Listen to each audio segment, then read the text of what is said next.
Hi, Music Institute of Chicago students. This is Reena Esmail. Welcome to my studio. You can see behind me there's a lot of ideas that I'm working on there and my bulletin boards that tell me what I have to do. And then if you turn around, this is my piano and you can see my violin on top of it. And so this is where I compose every day. And so a lot of you sent me questions and I thought I would just go through and answer them. All right, let's dive right in. Okay, so anonymous adult student number one. I don't know who you are, but I'm excited you asked me a question.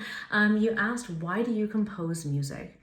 I think for me, music is a form of expression. Music is a way that I can kind of communicate with people. And I also think music is a way that I can communicate across cultures. It would be really amazing if we could speak say you could speak in one language, and if someone spoke English, they could understand you, and if someone spoke French, they could understand you. Wouldn't that be amazing if there was like a language like that? I don't think there's an actual language like that, but I think sometimes with music we can communicate kind of emotion across cultures, and so I like that. I like being able to bring people together through music. I like the way that it's a tool that can do so much and say so much that maybe it's hard for us to do in other ways. So yeah, I love being a musician and I love composing. All right, Micah Chan. Hey Micah, age 16. You were asking, what do you come up with first when you compose? Do you come up with melody, bass line, chords, etc.? Actually, so it's kind of interesting. When I compose, actually take you over the piano. Let's see what we can come up with. Hold on. Let me move you over here. Oh my gosh. Okay, so here I'm at my piano. And like what I'll do is I'll usually play chords like on the piano.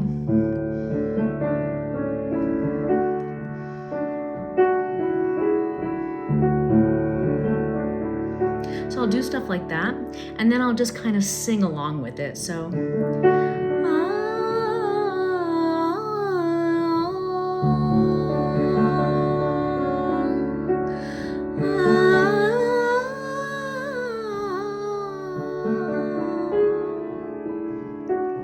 stuff like that. I'm just making that up on the spot. I was probably totally out of tune, but in any case, that's how when I'm starting to work out ideas, I'll work them out that way. Let me bring you guys back over here. All right. Usually what's interesting is that when you can hear that when I'm playing the piano, I'm kind of playing things that sound like, like a pianist would play. I have a lot of Western training in piano. And then when I'm singing, my voice sounds a little bit more Indian. So you'll hear that a lot of my melodies sound quite Indian because that's what kind of comes out when I'm just messing around by myself at the piano. Anonymous adult student number two. First question, do you have a favorite key that you like to compose in? I do, actually. And I might have done it in that key. Yeah, you see, I went immediately to D. I love D minor, D major. I don't know why, I just think my hands always go there when I'm playing the piano. And I also like that it sits really nicely in a lot of different instruments. String instruments are really all happy in D. A lot of Indian instruments too, sitar, tabla, a lot of them are really happy in D. So I don't know, it's just a good place to start. And I think when I was a kid, there were probably some pieces that I really liked in D. I'm trying to think what they were now. It'll come back to me. But yeah, D is a happy place for me. I don't have perfect pitch or anything, so I don't think there's a major reason for that, but it just is a place where my hands go. All right. The other question is, what are the ways that composers can earn money? How is that different from composers like Beethoven or Mozart? That's a really good question. So I think and Beethoven and Mozart, I think were different from one another in the ways that they earn money, but I think there was definitely this form of patronage where, they worked for places where people pay them to write music for their courts and stuff like that. And Beethoven, I think, had, a lot of different things going on, musically as well as patronage-wise. Our system still works like that a little bit, in the sense that when I'm writing for big ensembles, so say I'm writing for an orchestra or a choir or something like that, those are very big pieces and they take a really long time. So usually what will happen is that an organization like a big choir or orchestra will commission that piece, and then there will be usually a donor or someone who will fund it and will underwrite it. And it's not always one donor. Sometimes it comes out of their budget. Sometimes it comes out of grants. People will write grants for that piece to be commissioned. And so there's that kind of model. However, on the other hand, we're really lucky as composers these days because it's so easy to have direct access to our audiences. We have Instagrams and social medias and all this kind of stuff. And it's really cool because you're able to reach people directly. So, I actually earn income off of my score sales. So people can go to my website and buy my music and I'll earn money that way. And that's actually a little bit easier because it's more passive income, because you don't necessarily have you don't have to write a piece to earn that money. So there's certainly that. There's also, every time we have a performance in a big hall, we do get royalties from the hall. So we get, you join a performing rights organization and then you'll tend to get royalty checks. These days, actually, one thing that is surprising to me is that making recordings and selling recordings of your music is not as lucrative as it used to be. I think Apple Music and Spotify kind of ruined that income stream for us. But I'm sure that one day artists are going to figure out how to get that income stream back, because record sales used to be a really lucrative thing for artists. The other thing for me is a lot of times doing things like I'm going to do with all of you, where I come out and do a residency. And sometimes I write music for that. Sometimes it's music that I've already written. But to come out and actually be with the people who are playing my music and work on it with them, that's another source of income. So I'm glad you asked that, because I think it's really changing how composers earn their money. And I think because there are so many different ways that I think any freelancer has many different ways that they'll earn their money. It's kind of, there's so many options, I think, that maybe there weren't years ago. I guess I should also mention, it's not me, but most of my colleagues actually have university jobs. And so they will usually work full-time at a university teaching, and that's how they earn their money. I think it's really funny I'm saying this, because if you think that the sweatshirt says Yale, it doesn't, it says y'all. But I did go to Yale, but that's not what the sweatshirt says. But yeah, I feel like I do have a doctorate, but I'm not actually using it to teach right now. So yeah, interesting question. All right, Julia Perikozuk, I'm sure I pronounced that wrong. But you were asking me, what's your least favorite part of composing? That is such a great and very insightful question, Julia. Thank you for asking that. I think sometimes we think of composing as like, oh, you just sit down and you're just inspired and you just like feel this energy and you just write down whatever's in your soul. And sometimes that's true. Sometimes that does happen. But I think a lot of times what happens is you're sitting and you're looking at a blank page and thinking like, okay, what am I gonna write? I don't think it ever gets easier. I don't think it ever gets easier to look at a blank page and think about what's next. And I think, maybe even composers like Mozart and Beethoven, when you look at their work, you think, oh my gosh, they wrote so many symphonies, they wrote all these piano sonatas, they wrote so many things.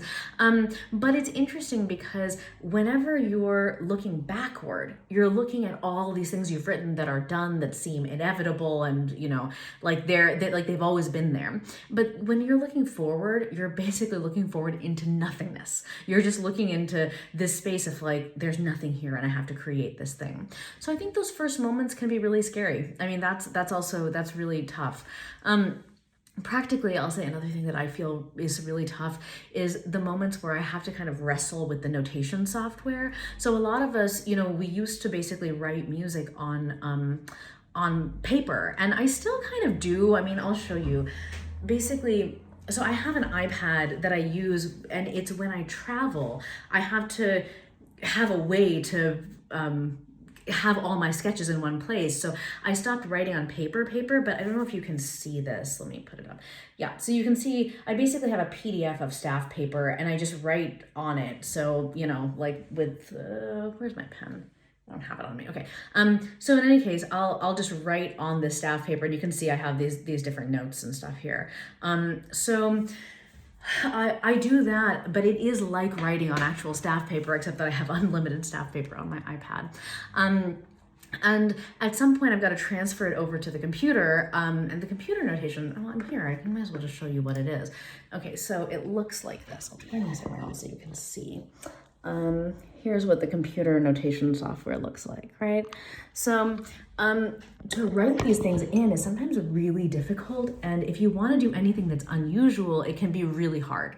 So I think that to me is a really big challenge, is just wrestling with the computer software to get it to do what you want it to do. Because it's designed to do certain things really well, but if you're a composer, you're always trying to push the envelope of what you can do, and sometimes it's really, it's just really tough. Okay, so that's that question. Such a good question, Julia. Thank you. Siegfried, who plays the piano and is age 10. You were saying, I was listening to your piece for orchestra and tabla, Testament from Vishwas, and I really like it. Thank you. I was wondering what you think about when you're writing. You know, that's such a good question, because I think what I try to do is to almost like get into a zone where I'm not really thinking. And I'm kind of just letting ideas come through me. And so what that means is I kind of have to clear my mind, and then I just think of like, oh, well, what's a sound that I'm hearing in my mind? It's almost like you're in a little bit of a dream state. You know how when you're dreaming, sometimes you're in control, sometimes you're just letting things happen to you and you're experiencing them in your dreams. It feels a little bit like that. So you're tapping into just something that isn't, you're not thinking. You just kind of relax your mind a little bit, and hopefully some ideas come to you. If ideas don't come to you, if you're just hearing nothing, which is possible, sometimes I like to listen to other music. And I like to hear, you know, just things that might inspire me. And I never know what thing is going to spark me in a piece of music. And then sometimes that helps me get ideas into my head. So yeah, that's interesting. I think it's also about where I am in the process, because sometimes when I'm at that beginning stage, I'm really trying to tap into a feeling or an emotion or something. When I'm later on in the process, I actually start using my technical brain more. So when we go to school for composition, we don't learn how to have emotions, right? We don't learn how to express things necessarily. What we learn is all the ways that different instruments work, the ways that they work together, the things that you can do at the same time and that you can't, the way that harmony works. All these things are what you learn. You learn the craft element of it at school. You know, and it's similar to, I'm trying to see what instrument you play the piano, right? So it's similar to when you're learning to play scales, when you're learning to do arpeggios, when you're playing etudes, when you're doing things that are technically difficult to build your strength in your fingers. So those are all things that we learn how to do as composers as well. So when it gets later in the process and we're asking ourselves, okay, we know what we want to express, but how do we express it? And how do we say that, like if I'm writing a piece for piano, how do I put it on the page in a way that someone else can understand? That actually, I get way more into my technical brain. So I would say I start really in my imagination, and by the time I end, my brain is making, is doing things that are almost similar to the way that you would try to figure out math equations. You know, if you're trying to figure out, oh, how do I solve this math problem? It feels a little bit like that in my brain. So yeah, for what it's worth. Next question, Kashyap and Karnik Prasad. Hey, both of you. So you have a bunch of questions for me, which I love.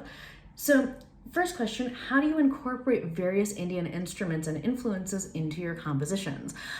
Good question, really deep question. I think the first and most important thing is that I am dual trained, right? So I have many, many years of training in Western classical music. Like both of you, I played the piano when I was your age, really seriously. And you know, have played other Western instruments as well. And I've obviously studied Western theory and stuff, but I've also done that for Indian classical music. So I understand how Indian classical musicians think and how Western classical musicians think, and I try to figure out where the places in their thinking are similar. So basically, if I'm writing something where I'm asking a Western and Indian musician to be on the stage together, what I have to do is make a system that works for both of them. So a lot of times, if you're a Western musician, you're used to being given a piece of music and then you read that music, right? If you're an Indian musician, you usually learn by ear and you learn by repeating and you learn by call and response. So I have to make sure that my music works in both those ways so that everyone has what they need so that they're able to, express themselves in the way that feels best for them. So that's a super, just a broad answer, but basically I've spent the last decade and a half of my life trying to figure out really specific things. So I could talk to you about this for like 5 hours, and I would love to. So I'm sure we'll see each other and chat more about that. Okay, do you notice any similarities between Indian, Carnatic, and Hindustani music and Western classical music? Okay, so what's interesting about them is that they are similar in certain ways, just because I think we are all humans, and the way that we express ourselves through music has some similarity to it. But I will say they just emphasize really different things. So there's melody in Western music, there's melody in Hindustani and Carnatic music.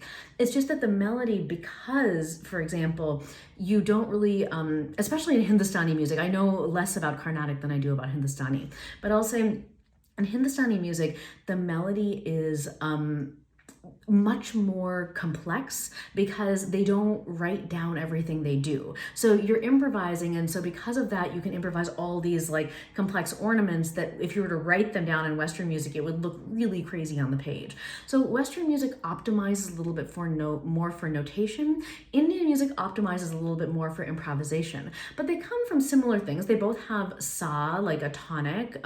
They both, and of course that changes in Western music, but we still in common practice Western music do have keys, and we have tonics in those keys. They do have rhythmic cycles, so a tal and a meter like 4/4 or something, they serve the same purpose even though they're quite different. But then there's also many differences too. So even rag and scale have some things in common.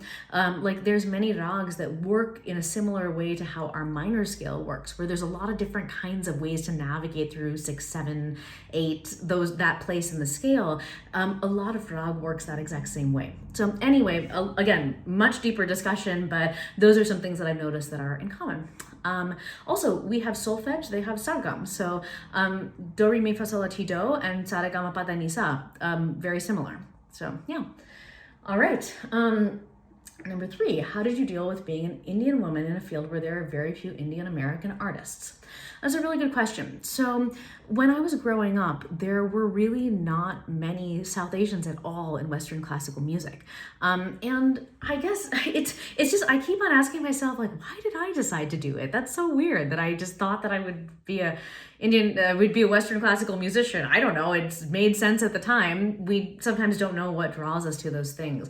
But what was really interesting is that because I was really the only one that I knew at that time, I mean, in your generation, obviously you're Indian American as well, so there's many more South Asians in the field now than there used to be.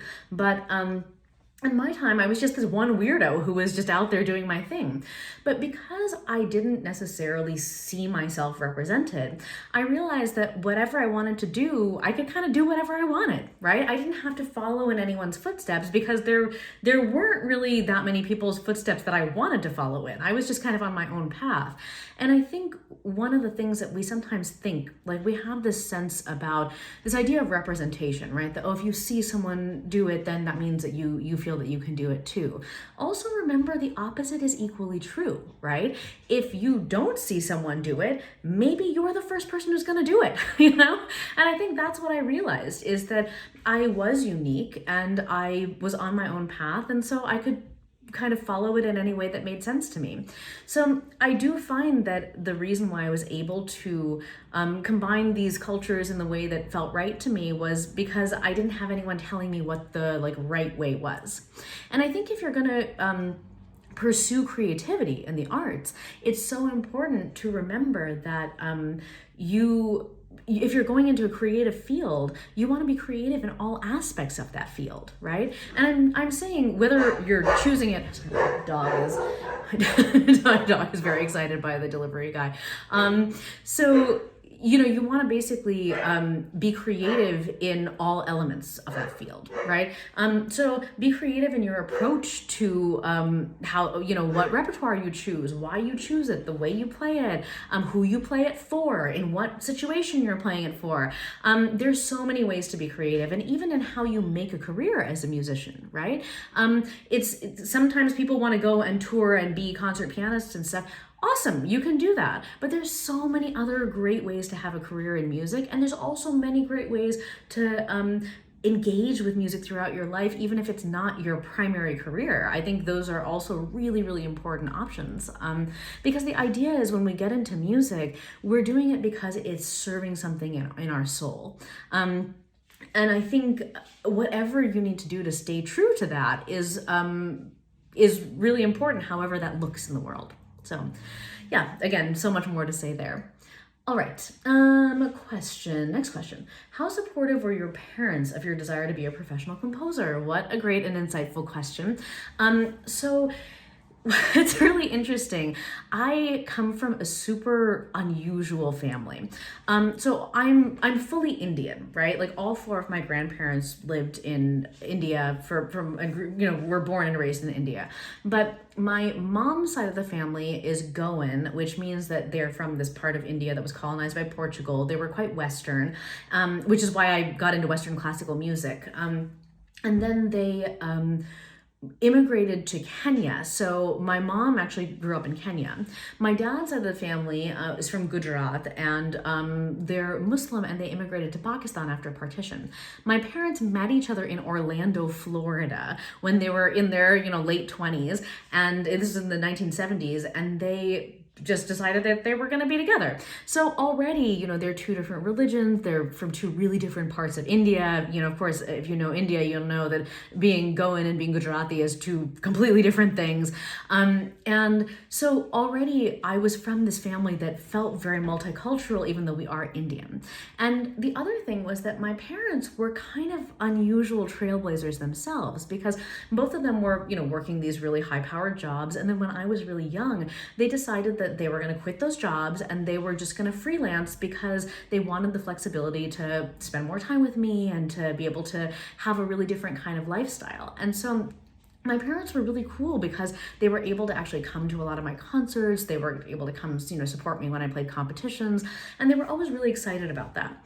The one thing that I know was a real issue for them was that essentially they were like, we want you to live your dream, but we just want to make sure that, that you're just stable enough, right? Because again, I didn't come from a super wealthy family. I mean, I had what I needed, but my parents couldn't just support me, right? So they wanted to make sure that I was able to actually make a living.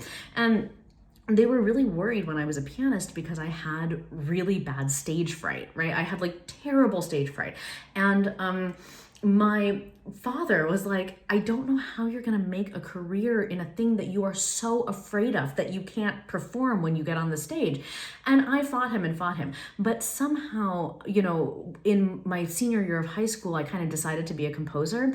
And I think my parents kind of looked at me and looked at the career and said, yeah, we feel like this is a good fit for her. She seems like someone who could succeed in this profession. And also I was getting a lot of positive reinforcement. I got into really good schools and stuff. And so I think at that point they thought, yeah, she seems like she's doing fine.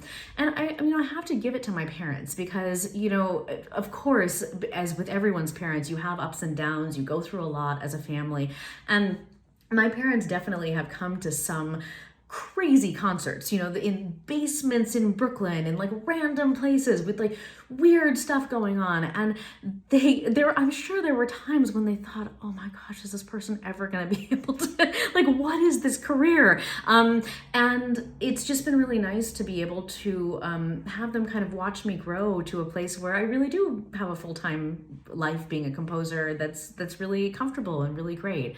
So, I will say that it's partially just that they come from really unusual circumstances, and the fact that they even married one another and are still married. It's probably almost 50 years now that they're going to be married. that it says a lot about who they are, and that they're very, very different from a lot of Indian parents.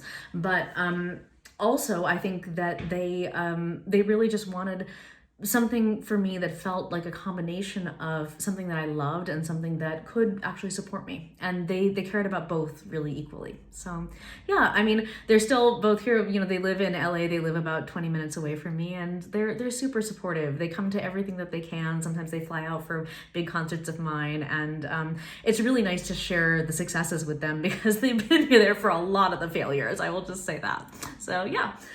Let's see. Last question. What a great question to end on. What is your favorite Indian food? We really enjoy eating dosa. Yes, I am a huge fan of dosa.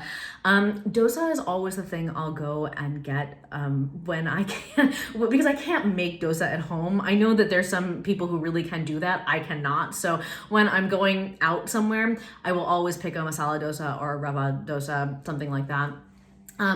I will say I also love I love chaat, you know, just like save puri and stuff is so nice. And I feel like, yeah, oh my gosh, just this is making me hungry.